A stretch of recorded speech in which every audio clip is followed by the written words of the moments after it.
I've left the backing on, or the protective coating on the back, until everything is finished. So probably the last thing before a final little dust off is the hanger that has. I decided to go with a black hanger because that's a little more funky. So I've just put a generous amount through here, and now we'll get our pliers and fold it in that direction. Let me just scooch this around. It's really hard to do it so you can see it. Okay, so I've got the flat bit here quite close to the top, and I'm just going to bend that forward there towards the hanger so it can come together.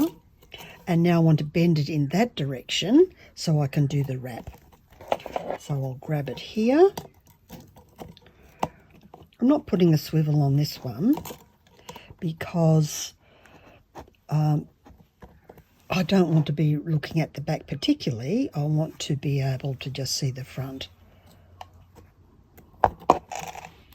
So we've got this around here.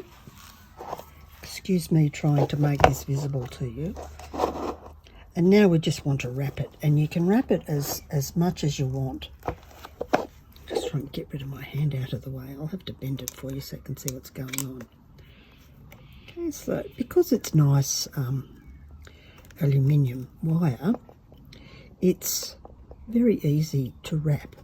So I'm going to leave its tail on until I do the top bit so I can have them meeting together quite well. So twice as long. 1, 2. And then it'll be nice and strong. Here with your little other pliers, bring it around to make your hanging loop. And ready to do 3 rounds there. It's much easier when you don't have to put this in front of a camera. You'll make it.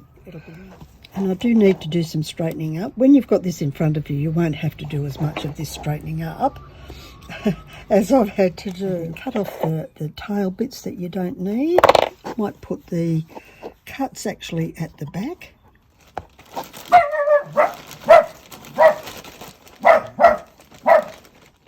And pop those in.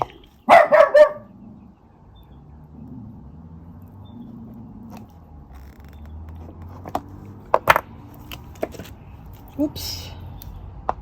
Yes, it's still quite damp. And of course then straighten it up. Stick your pliers in there to round it off. And there you go. There we go, ready to hook on the garden. There you have it. Make it nice and straight.